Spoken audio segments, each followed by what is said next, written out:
అందరికీ నమస్కారం అండి. ముందుగా హాస్యానికి ఒక పెద్ద పీట, ఒక బ్రహ్మ లాంటి వారు మా గురుతుల్యులు బ్రహ్మానందం గారికి 70వ జన్మదిన శుభాకాంక్షలు. ఈ 70 కాదండి, 100 వసంతాలు ఇలాగే నవ్వుతూ బ్రహ్మాండంగా ఉండాలి. వెండి తెరని వెళ్ళటానికి ఎందరో రాజులు వస్తారు, కానీ కామెడీ రాజు ఒక్కళ్ళే. నేను చాలామంది చాలా చోట్ల చాలా వేదికల మీద మాట్లాడతా, పల్లకి మోసిన ప్రతి వాడు బ్రహ్మానందం కాడు అనుకుంటారు. అలాగా బ్రహ్మానందం గారు ఈజ్ బ్రహ్మానందం గారు. అంతే అంటే ఆ బ్రహ్మ బొమ్మ తయారు చేసినప్పుడు మేమందరం కదిలి ఉంటాం, ఆయన కదలలేదు, అలాగే ఉన్నారని.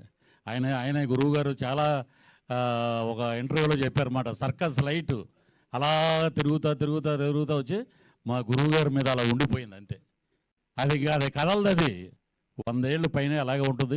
బ్రహ్మానందం గారి చరిత్ర గురించి చెప్పాలంటే అంత గొప్ప స్థాయి గల నటుడు కాదు నేను, కానీ వారు చేసినటువంటి పాత్రలు కానీ ఇవన్నీ ఒక ఎత్తు అయితే, మగుటం లేని మహారాజు ఏంటంటే నడవడిక, క్రమశిక్షణ, ఆయన ప్రవర్తన. మొన్న ఒక ఇంటర్వ్యూలో, కృష్ణవంశీ గారి ఇంటర్వ్యూలో ఆయన చెప్పినది ఒక మాట చూస్తే నిజంగా మనం ఎంత నేర్చుకోవాలి గురువు గారి దగ్గర. రాత్రి 8 తర్వాత నాకు హైదరాబాద్ ఎలా ఉంటుందో కూడా తెలియదు అన్నారు. అది కొన్ని కోట్ల మందికి స్ఫూర్తిదాయకం అయిపోయింది. ఎరా నిజమా? 8 తర్వాత సినిమా వాళ్ళందరూ వేరు, బ్రహ్మానందం గారు వేరు. అలాగే ఆయన మీద అసలు మచ్చలేని మహారాజు ఎవరైనా ఉన్నారంటే ఇండస్ట్రీలో, దట్ ఈజ్ బ్రహ్మానందం గారు.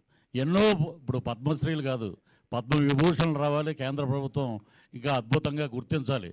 ప్రపంచంలో ఇప్పుడు ఒక విరాట్ కోహ్లీ సెంచరీ కొట్టినా, ఏదైనా రికార్డు చేసినా ఈ పలానా రికార్డు ఇన్ని రన్స్ కొట్టారని ఉంటుంది, కానీ బ్రహ్మానందం గారికి కూడా అలాంటి రికార్డులు చాలా ఉన్నాయి. ఎప్పుడూ ఒకటే, హాస్యానికి మగుటం లేని మహారాజు. ఈ రోజున వారిని స్ఫూర్తి తీసుకుని చాలామంది నటులు కామెడీగా చాలామంది వారితో పాటు ట్రావెల్ చేసిన అదృష్టం మాకు దొరికినందుకు నిజంగా చాలా గొప్ప వరం. ఇక్కడే మా శ్రీనివాసరాజు గారు ఉన్నారు, ఈఓ గారు. ఇక్కడ మా డిప్యూటీ స్పీకర్ రఘురామకృష్ణరాజు గారు ఉన్నారు. తిరుమల వెంకటేశ్వర స్వామిని ఆద్యంతం భక్తి శ్రద్ధలతో మనఃపూర్వకంగా నేను బ్రహ్మానందాన్ని నేను అనే మాట లేకుండా అందరూ బాగుండాలి, అందులో నేను ఉండాలని పూజ చేసి మాట్లాడే ఆ భగవంతుడితోటి సన్నిధానంలో కూర్చుని ఆ ధ్యానం చేసే ఫోటో ఈరోజు వచ్చింది. అది గూగుల్లో ఆయన కూర్చుని మెడిటేషన్ చేస్తుంటే నిజంగా ఏంటంటే ప్రపంచంతో సంబంధం లేదు, మా ఇంట్లో ఏ దేవుళ్ళు ఉండరు, ఓన్లీ వెంకటేశ్వర స్వామి ఫోటో, నిలువెత్తు ఫోటో ఉంటుంది. అదే ఆయన మంచితనానికి మారు పేరుకి నిదర్శనం. ఇంకా చాలామంది స్టాండప్ కామెడీ అంటారు. 41 సంవత్సరం అయింది ఇప్పటికీ. దూరదర్శన్లో బస్సు టికెట్లదండి ఆయన చేసిన ఇది.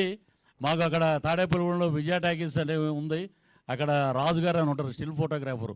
ఆయన ఇద్దరే వ్యక్తుల గురించి చెప్పారన్నమాట. ఇప్పటికీ నాకు గురువుగారిని చూడంగానే గుర్తొచ్చింది. ఒకటి, పున్నమనగర్ రిలీజ్ అయినప్పుడు చిరంజీవి గారు పెద్ద స్టార్ అయిపోతాడు అంటే పక్కన వాళ్ళందరూ ఊరుకోరా నువ్వు అని అన్నారు. ఆయన మెగాస్టార్ అయిపోయాడు, ఊహించిన ఎత్తులో ఉన్నారు. అలాగే ఆ స్టాండప్ కామెడీ చూసి దూరదర్శన్లో వచ్చేటప్పుడు ఈయన చింపేస్తాడరా మొత్తం అన్నారు. మా జిల్లాలో 9 సంవత్సరాలు లెక్చరర్గా పనిచేశారు గురుగారు, కరెక్ట్. కాబట్టి మా పశ్చిమ గోదావరి జిల్లాలో ఉన్నారు కాబట్టి జిల్లాకి పెద్ద పేరు వచ్చింది. మా ఇంటికి 4వ ఇల్లు రేలంగి వెంకటరామయ్య గారు. అలాగే ఒక బ్రహ్మానందం గారు. అత్తిలి వెళ్తే బ్రహ్మానందం గారి పేరు అసలు మారు మోగిపోద్ది. అత్తిలని కాదు, ప్రపంచం మొత్తం ఎక్కడికి వెళ్ళినా, ఏ స్ట్రెస్ వచ్చినా, ఎటువంటి సమస్యలు వచ్చినా, ఏమైనా రాజకీయ నాయకులు కానీ, ముఖ్యమంత్రులు కానీ, దేశ ప్రధానులు కానీ, పివి నరసింహ గారు కూడా బ్రహ్మానందం గారు కామెడీ చూసి రిలాక్స్ అయ్యేవారంట. ఇంతకన్నా గొప్ప వరం ఇంకేం కావాలండి? డబ్బులు సంపాదించుకుంటాం అందరం, అది కాదు. మానవత్వపు విలువలు కాపాడిన ఒక నటుడు. అన్ని రకాల పాత్రలు పోషించారు, ఆయన పాత్ర పోషించింది లేదు. అద్భుతం. ఒక డిక్షనరీ, ఒక పెదబాల శిక్ష బ్రహ్మానందం గారు. దాంట్లో ఒక పేజీ తిరగేసాం అంతే. ఎన్నో పేజీలు ఉన్నాయి, ఒక పేజీ తిరగంగానే మనం ఏదో పెద్ద అయిపోయామని ఉంటుంది. చాలా తప్పు. డౌన్ టు ఎర్త్ ఉండాలి. ఎప్పుడూ బ్రహ్మానందం గారిని ఫాలో అవుతూ ఆయన ఇంకా నిత్య యవ్వనవంతుడుగా 70 ఏళ్ళు కాదు 100 ఏళ్ళు పైచులకు ఇలాంటి పుట్టినరోజులు జరుపుకోవాలని మనస్ఫూర్తిగా కోరుకుంటూ గురువుగారి సినిమాలో ఒక డైలాగు మేము అటు పొలిటికల్గా గాను మామూలుగా సినిమాల్లో కానీ చుట్టాలు కానీ ఎవరు వచ్చినా కూడా ఒకటి వాడేస్తుంటామండి. ప్రతిసారి దీని ఎంట్రీ ఏమిట్రా అనేది అది చుట్టాలు వచ్చారనుకోండి ఇంటికి గబగబా ఏమంటే పలానా తాడేపూర్ నుంచి మన వాళ్ళు వచ్చారంటే ప్రతిసారి ఈడెంట్రీ ఏమిట్రా అలాగ ప్రతి వాళ్ళు అలాగ దాన్ని అన్వయించుకుంటున్నారు. ఆయనతో పాటు మేము జర్నీ చేసినందుకు నిజంగా చాలా గొప్పగా ఫీల్ అవుతూ ఈ అవకాశం ఇచ్చినందుకు అందరికీ పేరు పేరున కృతజ్ఞతలు తెలియజేస్తూ మా హాస్య బ్రహ్మ 100 ఏళ్ళు